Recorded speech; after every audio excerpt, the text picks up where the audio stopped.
Bendiciones con todos. Tema 8. Las verdades de la palabra de Dios. Hoy los filisteos devuelven el arca del pacto.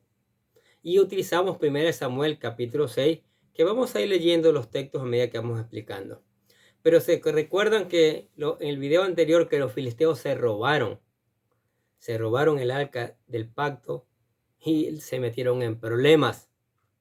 Se metieron en problemas con la santidad de Dios. Orgullosos los metieron en el templo Dagón, su dios falso que ellos adoraban, y Dios lo avergonzó, ¿sí? Y Dios los llenó de plagas también. Ya no pueden más porque ya se están muriendo los filisteos y ahora decide devolver. Por gusto nos trajimos esta arca. Estamos metidos en problemas por traernos el arca. Okay. A pesar de la plaga que cayó sobre las ciudades filisteas por haber raptado el arca de Dios, los filisteos todavía la guardaban por 7 meses. 7 meses, escuche. Estuvo el arca de Jehová en la tierra de los filisteos 7 meses, dice el versículo 1 del capítulo 6 de 1 Samuel. Finalmente, no les quedó otra opción que deshacerse de ella, pero no sabían cómo, así que consultaron a sus adivinos. Escuche el versículo 2. Entonces los filisteos, llamando a los sacerdotes y adivinos, preguntaron: ¿qué haremos del arca de Jehová? Hacednos saber de qué manera la hemos de devolver a enviar a su lugar.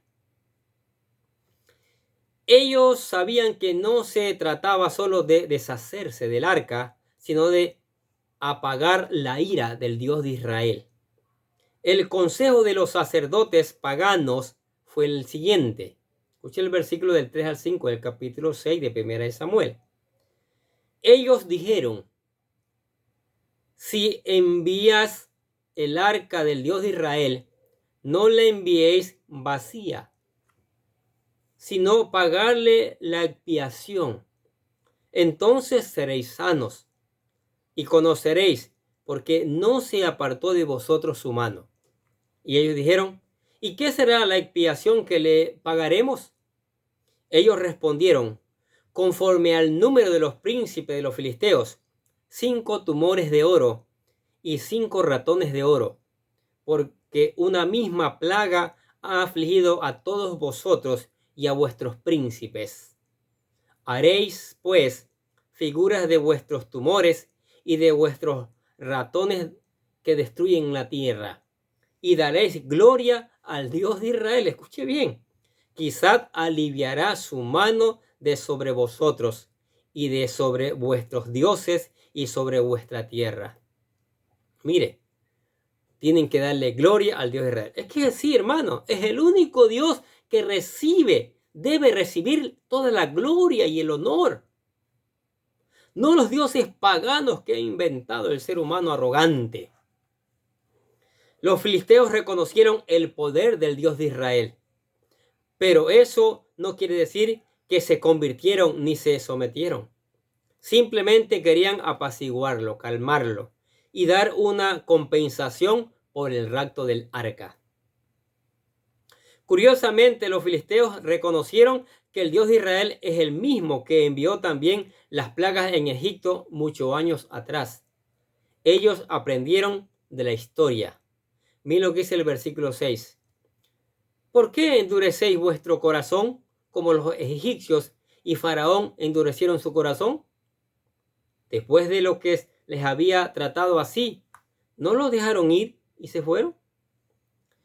Ya habían pasado unos 500 años desde que los israelitas habían salido de Egipto, pero los pueblos cananeos no habían olvidado lo que Dios había hecho con Israel. Los milagros que les llegaron como noticias. Israel, que los presenciaron, que los vivieron, se habían olvidado. ¿Qué les parece? Así como Faraón soltó a los israelitas, también los filisteos dejaron ir al arca de Dios. Y la gloria no la iba a recibir Israel, sino solo Jehová, el Dios de Israel, por supuesto. Ahora, el retorno del arca. En realidad, los filisteos no devolvieron el arca a los israelitas, sino que simplemente la soltaron y la dejaron en manos de Dios. El plan de los sacerdotes filisteos era el siguiente, escuche, versículos del 7 al 9. Haced pues ahora un carro nuevo y tomad luego 2 vacas que críen, a las cuales no haya sido puesto yugo, y uncid las vacas al carro, y haced volver sus becerros detrás de ellas a casa. Tomaréis luego el arca de Jehová, y la pondréis sobre el carro, y las joyas de oro que las habéis de pagar en ofrenda por la culpa, las pondréis en una caja al lado de ella, y la dejaréis que se vaya. Y observaréis si sube por el camino de su tierra Bet-Semes. Él nos ha hecho este mal tan grande, y si no, sabemos que no es su mano la que nos ha herido, sino que esto ocurrió por accidente. Escuche bien. Aquí vemos que todavía les quedaba una pequeña duda a los filisteos, pensando que tal vez las plagas podrían tratarse de una mala coincidencia. Mandaron el arca sobre una coraza alada por unas vacas. Escogieron unas vacas que no estaban acostumbradas a alar carga y que además acababan de dar a luz. Por naturaleza ellas irían en busca de sus becerros. Pero sí, a pesar de todo eso, las vacas tomaban el camino hacia Israel, entonces se confirmaba que todo fue una señal del Dios de Israel. ¿Qué les parece? Los filisteos dejaron el arca en manos de Dios, y Jehová hizo el milagro ante los ojos de los enemigos. Mire el versículo del 10 al 12, escuche. Y aquellos hombres lo hicieron así, tomando 2 vacas que criaban, las uncieron al carro y encerraron en casa sus becerros. Luego pusieron el arca de Jehová sobre el carro y la caja con los ratones de oro y las figuras de sus tumores. Y las vacas se encaminaron por el camino a Bet-Semes y seguían camino recto, andando y bramando, sin apartarse ni a derecha ni a izquierda. Y los príncipes de los filisteos fueron tras ellas hasta el límite de Bet-Semes. Aunque iban bramando, las vacas obedecían a Jehová, aún en contra de su naturaleza. La Biblia dice que no se desviaron ni a la derecha ni a la izquierda. Ese es el poder de Dios. Ese es el poder de Dios, obrando aún en los animales. Por supuesto que Él los ha creado. ¿Cuánto debemos aprender de esas vacas? Obediente, ¿no? Ay, nosotros qué rebelde que somos, qué desobediente. El pueblo de Israel cómo desobedeció. Pero las vacas van directo al lugar donde Dios quiere llevarlas. Lo cual nos recuerda lo que Dios ordenó a su pueblo a través de su siervo Moisés. Deuteronomio capítulo 5, versículo 32 a 33, escuche. Mirad pues que hagáis como Jehová vuestro Dios os ha mandado. No os apartéis a diestra ni a siniestra. Andad en todo el camino que Jehová vuestro Dios os ha mandado, para que viváis y os vaya bien, y tengáis largos días en la tierra que habéis de poseer. Ahora, Bet-Semes es el destino final de la carroza con el arca, ¿sí? Literalmente casa de sol. Este era un pueblo israelita, probablemente el más cercano a la frontera de los filisteos. Cuando los israelitas vieron que el arca del pacto había regresado a Israel, se alegraron en gran manera. Mira lo que dice el versículo 13. Y los de Bet-Semes segaban el trigo en el valle, y alzando los ojos vieron el arca, y se regocijaron cuando la vieron. Si los israelitas estaban cosechando el trigo, esto quiere decir que era el principio del verano, cerca de la fiesta de las semanas, o sea, el Pentecostés, que es la fiesta donde se entrega la primicia del trigo.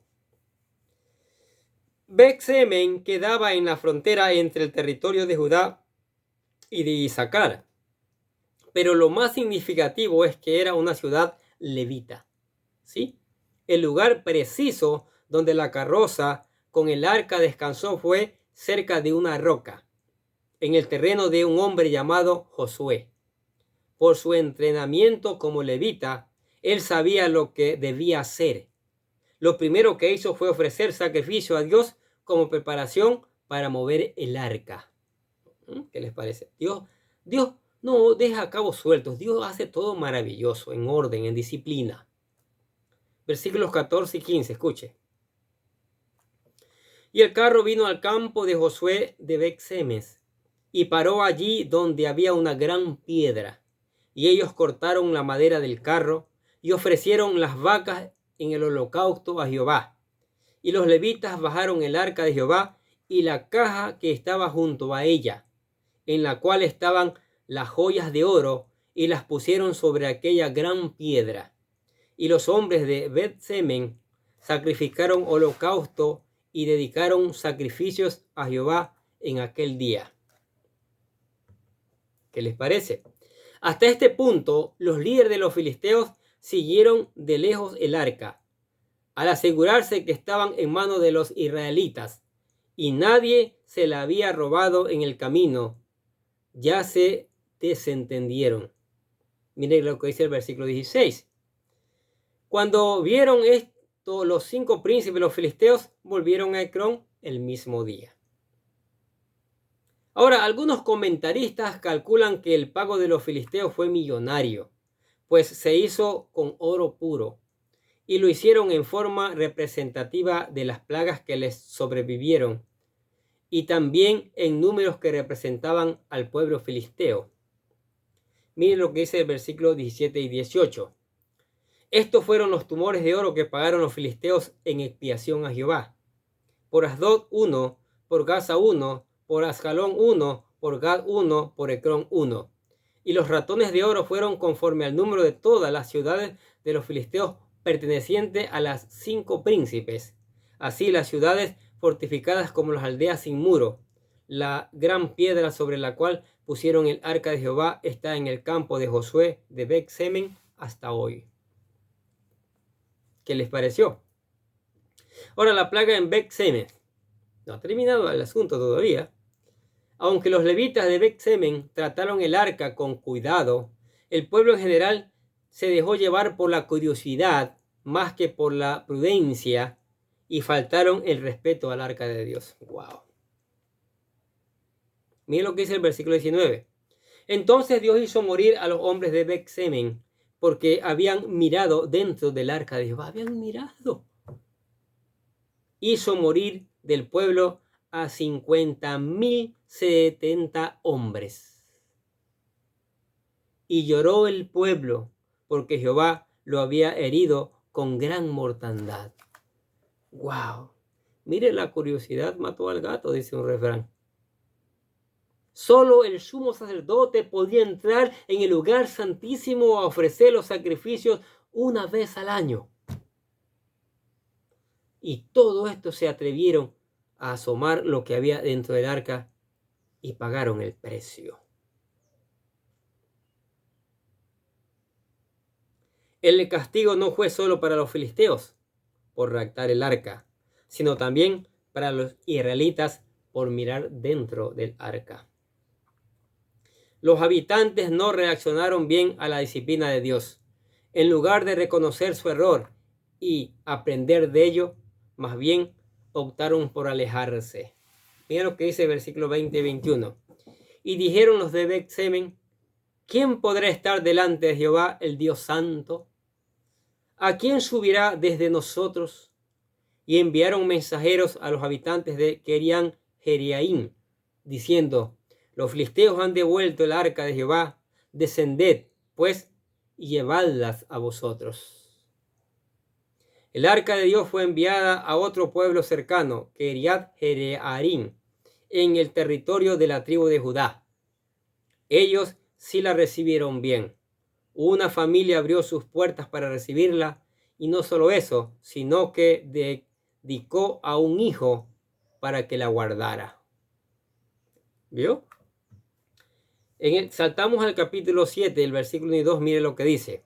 Vinieron los de Kirián Jearim, llevaron el arca de Jehová y la pusieron en casa de Abinadab, situada en el collado, y santificaron a Eleazar su hijo para que guardase el arca de Jehová. Desde el día que llegó el arca a Kiriat Jearim, pasaron muchos días, 20 años, y toda la casa de Israel lamentaba en pos de Jehová. Mire las malas decisiones, la desobediencia, ¿dónde puede llevar? 20 años perdieron la presencia del Señor, en otras palabras. El arca de Dios permaneció allí hasta que David llegó por ella para trasladarla a Jerusalén, 20 años más tarde. Leamos esa historia que está en 2 Samuel, capítulo 6, versículo del 1 al 4. David volvió a reunir a todos los escogidos de Israel, 30,000, y se levantó David y partió a Baala de Judá con todo el pueblo que tenía consigo, para hacer pasar de allí el arca de Dios, sobre la cual era invocado el nombre de Jehová de los ejércitos, que mora entre los querubines. Pusieron el arca de Dios sobre un carro nuevo y la llevaron de la casa de Abinadab, que estaba en el collado, y Usa y Ahío, hijo de Abinadab, guiando el carro nuevo. Y cuando la llevaban a la casa de Abinadab, que estaba en el collado, con el arca de Dios, Ahío iba delante del arca. Mire, ¿qué les parecen estas verdades de la palabra de Dios? Los filisteos dijeron, ¿sabe qué? Devolvamos esta arca porque no tiene grandes problemas, ¿sí? La devuelven, ya conocemos la historia, en 2 vacas que estaban recién paridas y todo ese proceso. Pero al pueblo de Israel, donde la recibieron, le entró más la curiosidad en vez de glorificar a Dios, y vieron dentro del arca. Ahora, ¿qué había dentro del arca? Las tablas, o sea, los 10 mandamientos, ¿sí? Una muestra del maná, ¿sí? Había allí. Entonces, se murieron una gran cantidad, más que lo que mataron los filisteos en la guerra. Lamentablemente, las malas decisiones nos llevan a cometer estos graves errores. Pero, ¿qué les parece esta verdad? Es la palabra de Dios. ¿No sigue viendo un Dios poderoso actuando con poder, con disciplina? ¿No sigue enseñándonos que no debemos ser arrogantes, orgullosos, que debemos adorarle a Él en todo tiempo? Eso nos enseña esta palabra. Y a usted que está escuchando esta palabra, estas verdades de Dios, a lo mejor el Señor le está llamando a que sea su hijo, a que sea su sacerdote. Nosotros aquí le presentamos la oración de fe, ¿sí? Para que usted venga a los pies del Señor, para que usted se convierta en un hijo de Dios. ¿Quiere hacerlo? Repítala con todo su corazón. Dice, querido Dios, sé que soy un pecador y que nada de lo que hago puede hacerme ganar el cielo o la vida eterna. Creo que Jesucristo murió por mí, derramando su sangre para lavar todos mis pecados para ser redimido, y que se levantó de la tumba al tercer día. Ahora mismo lo recibo como mi Salvador personal, confiando solamente en Él como mi único camino al cielo. Señor Jesús, séllame y lléname con tu Espíritu Santo, y escribe mi nombre en el libro de la vida para ser salvo. Y decimos gracias, amado Padre Celestial, por regalarme la vida eterna. Amén. Aceptó a Cristo. Ahora, manténgase firme leyendo la palabra, meditando en ella, sí, buscando aplicarla con la ayuda del Espíritu Santo, y después predicarla, porque hay que predicarla. Hay que hacer discípulos. Hay que orar al Señor. Hay mucho por qué orar. Hay que cantarle alabanzas, glorificar su nombre, porque Él es el único Dios verdadero. Y también le invitamos a la iglesia. Acá juntos seguimos aprendiendo estas maravillosas verdades de la palabra de Dios. Amén. Oremos. Padre, gracias por tu palabra maravillosa. Nos muestras tu poder, tu amor, tu misericordia. Nos muestras que eres un Dios justo, un Dios que da el pago a quien lo merece, ¿sí? Castigo a quien merece el castigo, bendición a quien merece bendición. Y Padre, cuando somos obedientes, tenemos solo bendiciones y eso es maravilloso. Y no queremos entender, Señor. Y te pedimos perdón porque no queremos entender. Y que tu Espíritu Santo nos ayude, Señor, a entender estas maravillosas verdades y ponerlas en práctica en nuestras vidas, Señor. Sí, Padre, que tu Espíritu Santo lleve esta palabra por todos los rincones del mundo y la haga germinar, ¿sí? Y produzca un cambio.